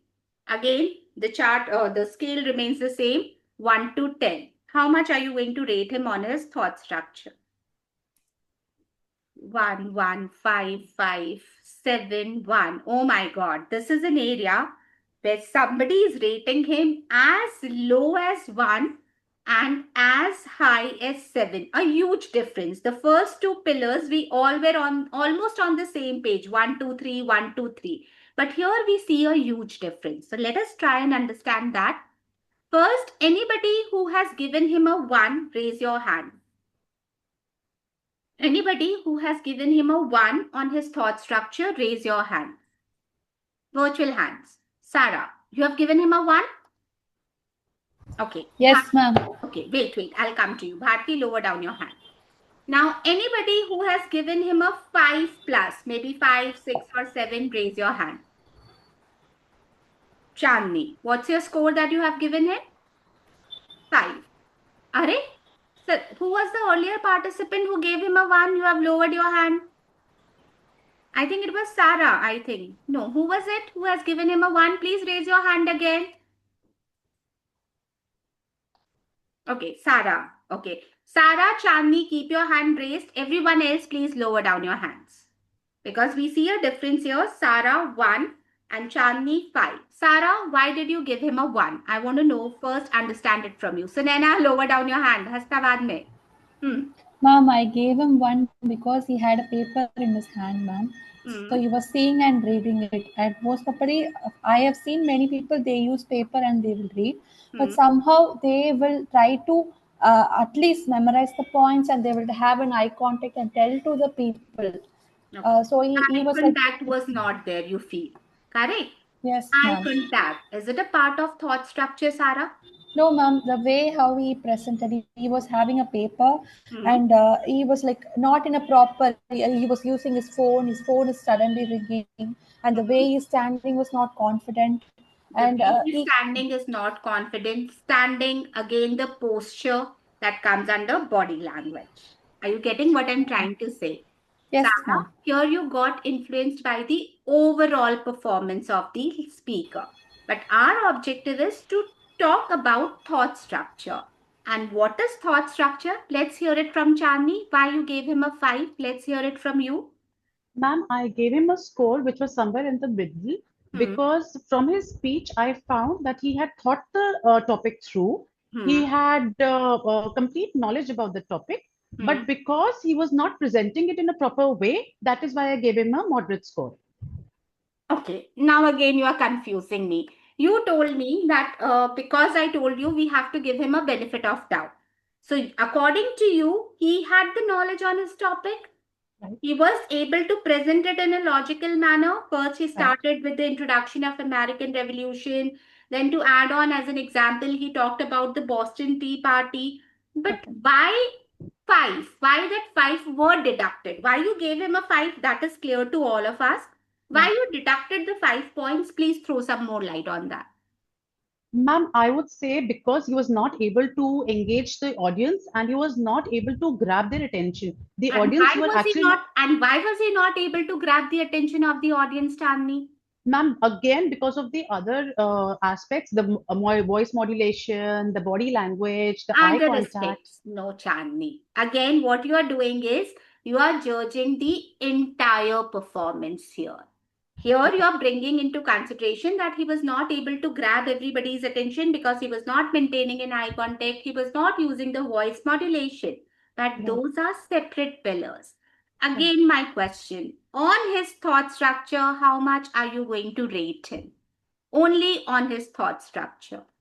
Ma'am, if I have to rate him only completely on the thought process and how the speech was written down, I would say somewhere around 7 then. Somewhere around 7. Why? Because thought structure means having the right knowledge. He had the right knowledge. Number He 2, used examples. presenting it in a logical manner. He was able to do that, but he could have made it more interesting by adding some personal anecdotes, by making or adding that pinch of humor, which was lagging here. That is why not 1, not 10, somewhere around 6 or 7. Sarah, understood? You got influenced by his overall Yes, ma'am. performance, but his thought structure was average. If a learner comes to me like this, I would say that your thought structure is great. That is something that we are going to leverage, but we are going to work on your body language, voice modulation, blah, blah, blah, blah here. Okay. So coming to the 4th, Bharti. Yes, very quickly, Bharti. Ma'am, even I have a doubt here that if the person is reading, like while giving the speech, it means that he is not prepared well and he is unsure. So I don't agree that we should give him at least 5 or 6 number out A of very 10. good question. See, he has written down on a piece of paper. Why is he using the paper? Because he is not confident that he would be able to do justice to whatever he has written. But if I consider his knowledge, imagine I would have read his script. He hasn't given a performance, but I have the script. Reading the script, do you think, Bharti, you'll get a fair idea about American Revolution? What is it? A little knowledge you'll gain it in 1 minute, how much he could give. He was able to do justice to that. So that is why we need to understand, yes, the performance was not impactful. He was not able to do justice to his performance because of other factors. But thought structure means the right knowledge. He was average. He had gathered the information. He has presented the information in a logical and structured manner. Okay. Now coming to the last pillar, that is fluency. Again, the scale remains the same, 1 to 10. Please rate him on his fluency. Waiting for your responses in the chat. 1 to 10 on his fluency. 8, 5, 6, 7, 8, 8. Now my teachers are doing a great job. They are not getting swayed away by the overall performance. They have learned to identify the strengths. See, if you have observed, he's a native English speaker. His pronunciation was better than mine, to be honest. He made no grammatical errors. But why wouldn't I give him a perfect 9 or 10? Because there was a little hesitation in his voice. I could see that hesitation. Maybe because of lack of confidence also, but that hesitation was there. That is why again a score of maybe 6, 7 or maximum 8, but not more than that. Phone call was there. That is because he was not prepared. He was underprepared for it. That is a complete different scenario. But what did we learn through this activity, teachers? That it is very easy to judge the entire performance as good, average, or bad, pathetic, whatever you call it. But when we have to make that segmentation, you are good at this, but you need to work on this. That is where the 5 pillars of public speaking would come into picture. Here, if a learner comes to me, I know that his thought structure is great. I did not work on his fluency. He's born in, a country where English is their native language. But I need to work on his body language, on his voice modulation, and maybe his confidence also. So with this activity, lower down your hands. Let's see if we have covered everything or is there anything remaining. 1 minute. Examples, non-examples, we did it out of this activity. This also we have covered the 5 pillars. We have covered the objective also. Anything else is remaining? Closing. Okay. But before I go towards the closing, let me remind you, dashboard, demo class content, teacher's handbook, all the resources that you need is available there. Now, before I go ahead and call it a day, let me tell you, teachers, I had an amazing time with all of you. Thank you for being such lovely participants, actively participating. And all those who don't have any doubts and queries, they can leave the session. But if you have any feedback to share, anything that you want me to work on, if you have any questions, stay back, raise your hands. I'll be here for another 10 to 15 minutes, solving your doubts, taking your feedback. But before leaving the session, please make sure that you attempt your quizzes, you attempt your assignments, and you start working on your self-sessions also. Though the deadline of the self-session is Thursday, but I want you to start working on your self-sessions. Explore your dashboard, mark your calendars accordingly. Thank you for the messages in the chat. Now, teachers, if you have any doubt, any feedback, any query, please raise your hands. Okay, I'll start with Sarah. Yes, Sarah. And everybody else, if you don't have any doubts, you can leave the session. Please join the session tomorrow on time. Don't be late. I'm very, very punctual with my timings. So please be on time. Sarah, yes. Ma'am, regarding the demo classes and regular classes, ma'am, we can do that once we are selected in the onboard only. No, ma'am. Regarding the demo classes and the regular classes, ma'am, we can do that, like we can perform or we can attend the students once we are selected for the onboarding only, no, ma'am. Yes, after day 10. Day 9, Okay. you will be attending your trainings, giving your mocks. Only after that, you will be allowed to conduct your demos. But now I can access the demo content session. And I want you to access it. Please go through Yes, the PPTs. Though tomorrow I'm going to cover the senior demo PPT with you, but it's always a good idea to have a knowledge about what we are going to cover in the class. So if you want, you can have a, everything is already there on your dashboard. Thank you, ma'am. Thank you. Praveena. Ma'am, it was a good session, ma'am. And I had a doubt regarding the timings, ma'am. We have selected a timing of like 3 to 9 in case. And after, if we are free at 4 o'clock in the morning or we are free at 10 o'clock in the week, can we appoint classes at that time, ma'am? You can conduct the session, Praveena, but you need to understand. For example, you have opted for 3 to 6 p.m. Indian students, Indian zone. 10 o'clock, weekdays, do you think you'll get any student? They are in the school.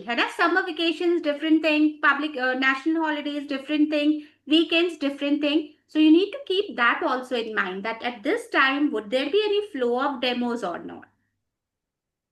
Okay. Then one more doubt. Okay, go regarding the payments, ma'am, the payout session, like for after 26 to 55, the rate increases, ma'am. Like 40. The payout. Is it for per? Is it for per session, per student, or is it for according to the classes we take, ma'am? No, per student. For example, you have 5 students.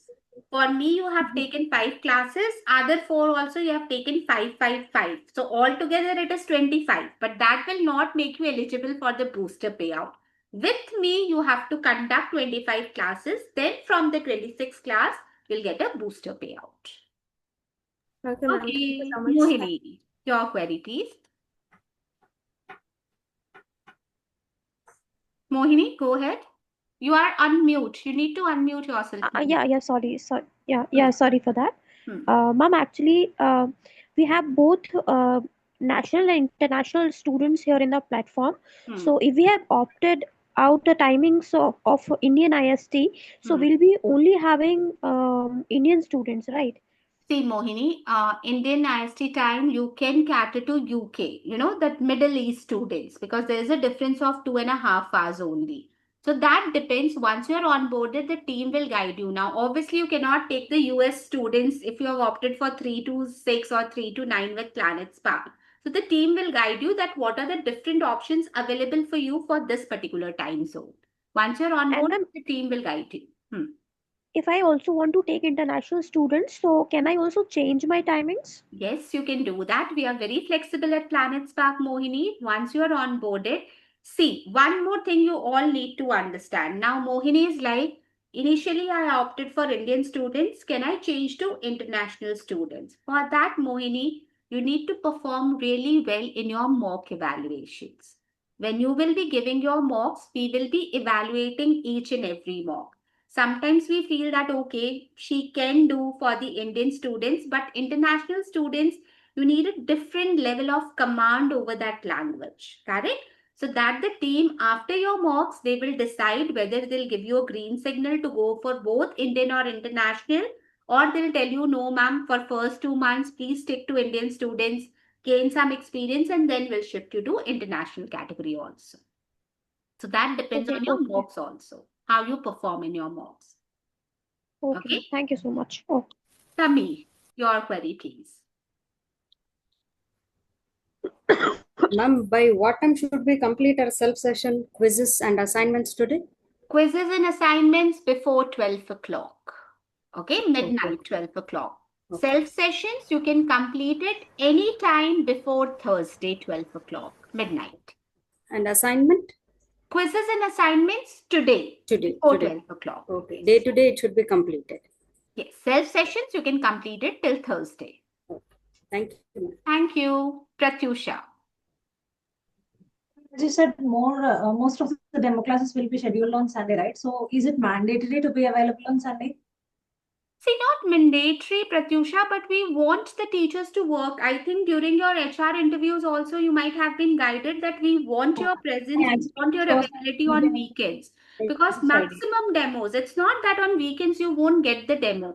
But we need teachers to work on weekends also because most of the demos goes unpicked.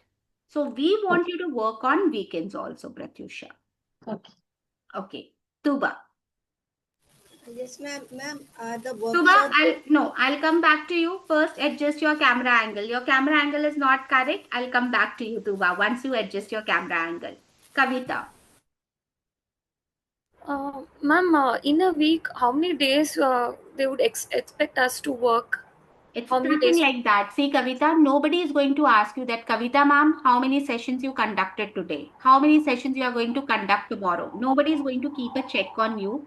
If you have opted for 3 hours, total monthly 90 hours, 75 hours in a month is accepted. So whether you work for 6 hours today, take a complete off tomorrow, again next day work for 7 hours, 2 days taken off, nobody is going to cross question you. Just maintain the total count, Kavita. Okay, so you said in the morning only we have to allot the slots. We have to select the slots for the demo. Not in the afternoon or evening time and then take the demo. Is it possible like that as well? You can do that, Kavita, but see, it depends. Like, for example, what I used to do is I used to sit on my laptop around 9:30 and I used to plan my entire day, that 4 p.m., 5 p.m., 6 p.m., 7 p.m. The choice is yours, but you need to pick up a demo at least 2 hours before the scheduled time. For example, if you want to work at 3 p.m., you cannot go to your dashboard at 2:30 and pick up the demo. You need to pick it up at least by 1 o'clock. So at least 2 hours before the demo conduction, you need to accept the demos from your demo pool page. Okay, so the timings is not fixed for the demo, like 2 hours prior we can take the demo and we can make free time and not continuous also. We can take breaks, right? As it suits you. Okay, thank you. Okay, so Tuba, I'll come to you now because the camera angle is correct now. Yes, ma'am. Ma'am, are the workshop demos mandatory? No, not mandatory. The team will guide you. But yes, let me tell you, they are a great way to boost your payout. And once the team lets you know, you'll be like, oh my God, it's a great opportunity. Let me try my hands on it. But not mandatory to do. Gunam.